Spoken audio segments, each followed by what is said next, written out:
Alright guys, I'm here to give you a TNA review, but I'm also going to give you a Wrestlemania review. I'm going to give it to you in my backyard outside. Figured I'd make a video outside today since it was nice enough to make a video outside. Before I give you my TNA review though, I just kind of want to go over some WrestleMania thoughts, because there is some stuff that's going on with WrestleMania 30 that I read. I'm going to start with, they did a WrestleMania Today show on the WWE Network. It was 2 hours. I watched the whole thing. I fell asleep through 5 minutes of it because I was getting kind of tired. So I'm just gonna get into what I want to talk about here. Um, I thought this was a yeah. It's very cool to kind of see stuff like this, but they should have put on like a match or something. They showed some fans doing stuff for the WrestleMania fan access. Some fans actually I think have a ton of money because there were these fans that had like a bunch of WWE shop. They went to this shop and they said they wiped out the entire WWE merchandise stand. It's crazy what people how people get this money. I guess they really must save up for WrestleMania. Um, they also they talked about the top 30 WrestleMania moments that have happened. I didn't list them all in order. Because you had some guys working the panel, like it was Josh Matthews, Booker T, who got there late, which was funny. He actually got there late. Jason Albert, who left from time to time to do to have special guests, and Alex Riley, who as always. Um, and they were talking about just WrestleMania stuff. They brought in the New Age Outlaws, which is the Road Dogg Jesse James and the Badass Billy Gunn, to talk about their match with Kane, their 6-man tag with the Shield, who they will be teaming up with Kane. With the Shield, and they did show this video for the Shield about how their debut was and how they were going to be something unique. So definitely check it out. They did yeah, but they did this top 30 WrestleMania list. I can name some of them, like when Jeff Hardy at WrestleMania 16 did the Swanton Bomb to Bubba Ray Dudley through the table. When Taylor Lawrence, I think his name was, went.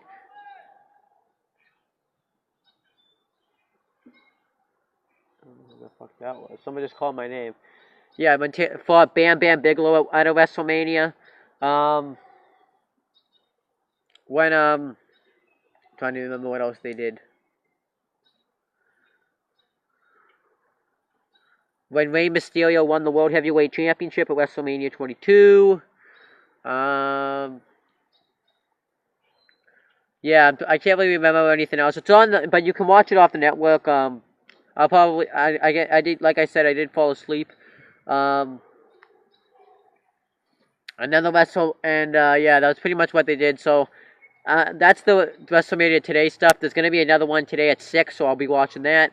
And I have a ton of wrestling I gotta watch, so I kind of want to get through this video fast because I gotta watch NXT later because it didn't work on my it did not work on my yeah, it did not work on my phone. The internet was being kind of shitty at my grandmother's house.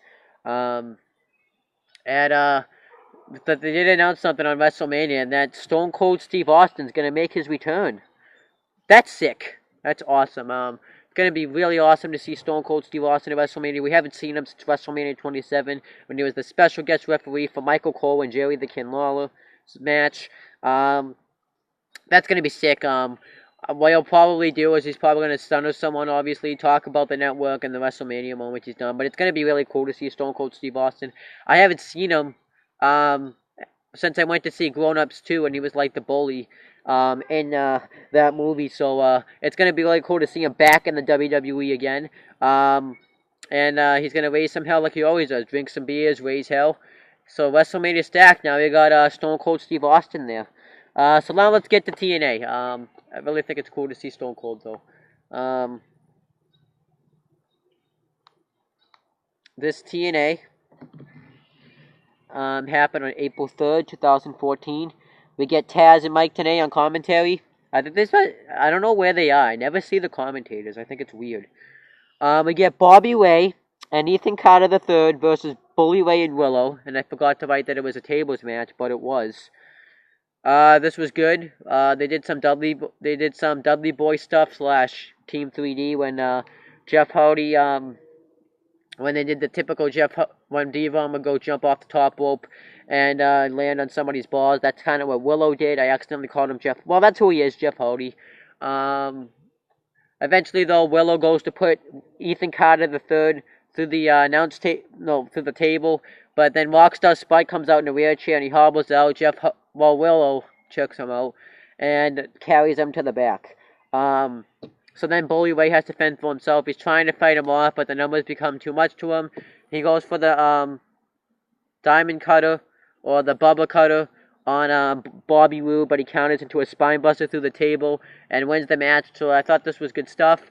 And then Bobby Roode continues to put Bully Ray through another table. He gives him the Roode bomb through another table, but he's not done. He then splashes him off the top. He does a splash off the top rope to Bully Ray through another table. So I'm really liking how this feud's turning out right now. I think it's really interesting. And this was probably my favorite thing on the show, because the show gets actually pretty bad from there. Kenny Kinn's backstage, and he's asking one of the guys back. Well, he actually tips the guy first for driving him in the golf court with the golf cart, and then he asks a guy backstage, "Hey, what does MVP got for me tonight?" And then the guy's like, "MVP's got nothing for you tonight. He doesn't have time." And then Kenny Kinn's like, "MVP." So he's pissed, which I don't blame him, because MVP did say he had something for him for this week. And then Magnus is getting interviewed backstage, and he's talking about his stuff with Abyss and how him and Abyss are on the same page, and we have one goal. We have same goal in mind. And then MVP is getting interviewed. It's just kind of talking about the show, going through matches, like how the American Wolves are going to have a tag team title shot against the Bromans. The American Wolves being Davey Richards and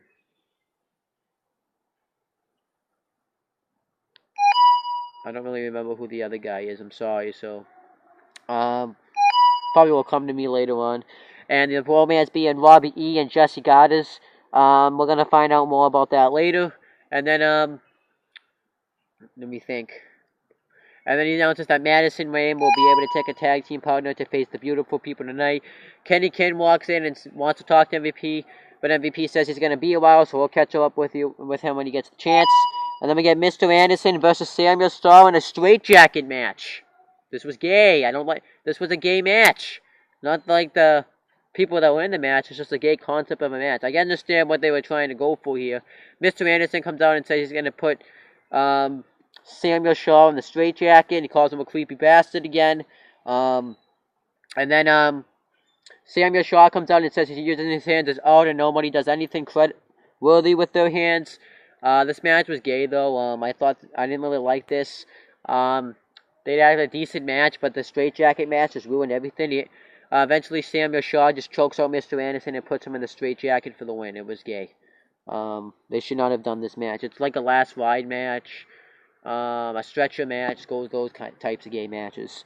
And then the Beautiful People get interviewed and just kind of talk trash about Madison Rayne. I don't really care about that. I don't really care about the Beautiful People feud. The only good thing about it is that it's better than what the WWE's doing with their divas. Eric Young's talking about how he's Abyss is his business, so he's gonna deal with them. But if he does get an opportunity to become the world champion, he will take it. And then we get Sonata defending the X Division Championship against Tigre Uno. And then they're going to have a best-of-3 match, so that means they're going to have a match I don't know how often they'll have a match, but they're going to have 3 matches, and whoever wins 2 of the matches will be the X Division champion. First, Kenny King comes out and talks about how he is the X Division. When he was born, he was the X Division. Talks about all the flips he would do as a kid, and he's pissed that he's not booked on the show. MVP comes out and says you're making an embarrassment of yourself and you're pissing me off.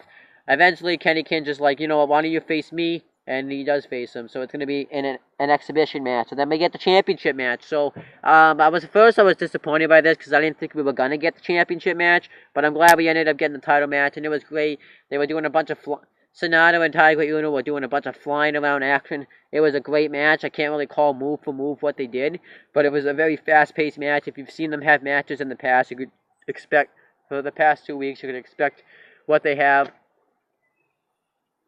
Eventually, Sonata hits his, like a back suplex move kind of for the win and retains his championship. I forget what they called it, but it was good. So he wins the first match. expect Tiger Uno to win the second match whenever they have it. So then Magnus gets interviewed again, and he just says the same thing that, yeah, I don't really know why they interviewed him again. So then Brittany's backstage. She's going to talk to Madison Rayne. She wants to be her tag team partner because she looked up to her, and she needed somebody to give. And when Madison Rayne was a rookie, you needed someone to give her wig, so she wants a wig. So Madison Rayne agrees. Magnus comes out and calls out Abyss. Abyss comes out in like a suit, so this kind of reminded me of Corporate Kane, which I hate. And Magnus just says, you guys were best buds, 2 peas in a big pod, and I treat you like a human being. Everybody treats you like a monster. In a minute.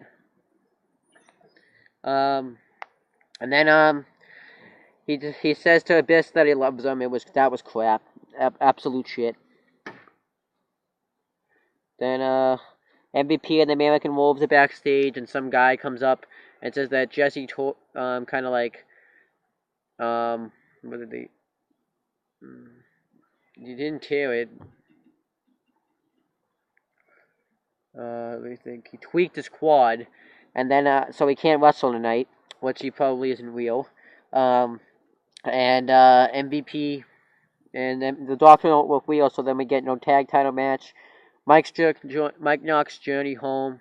It just shows his father. He says that he built the business for him and he just left him, so why would you do that? And Mike Knox says, I'll stay home for a few days and do what I can. We get the beautiful people, which is Angelina Love and Velvet Sky versus Brittany and Madison Rayne. Boring. Well, it wasn't boring. It was okay. They hit a double kick kind of move for the win. They had the name for it. I don't remember the name. We get Kenny Ken versus MVP in an exhibition match. This was fine. Good wrestling. Eventually, it just breaks out into a brawl, and then the referees break it up, so the match is just over, and Kenny Ken cheap shots him. Magnus is backstage, and he's trying to get help from Ethan Carter III to help him retain his TNA World Heavyweight Championship, and he says he'll think about it. So then Kenny Ken gets interviewed and says that he showed MVP that he knows what he's doing, and then MVP comes up and fights him, and attacks him, and then the American Wolf says you gotta calm down, you can't be doing stuff like this since you're in charge. We get Magnus defending the World Heavyweight Championship against Samoa Joe, Eric Young, and Abyss. Was what he would expect it to be. It was kind of like a handicap match. Eventually, Abyss hits the Black Hole Slam on Eric Young, and he's about to pin him, but Magnus tells him no, so then he just hits the elbow drop and covers him for the win. I thought that was fine. Then we find out that next week Dixie Carter will be there, so I wonder what's going to happen with that. If she'll be like, I don't really know what's going to happen. Maybe she'll, yeah, I just don't know. But that was the show this week. I thought it was a boring show, especially since they had to try to do good since WrestleMania is this Sunday, and they should have tried to pull something out to make this a memorable show. But I probably am not even going to remember this show. So that's pretty much it, guys. Peace out.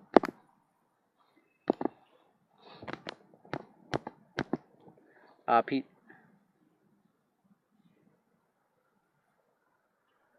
Why am I peacing out? Come on.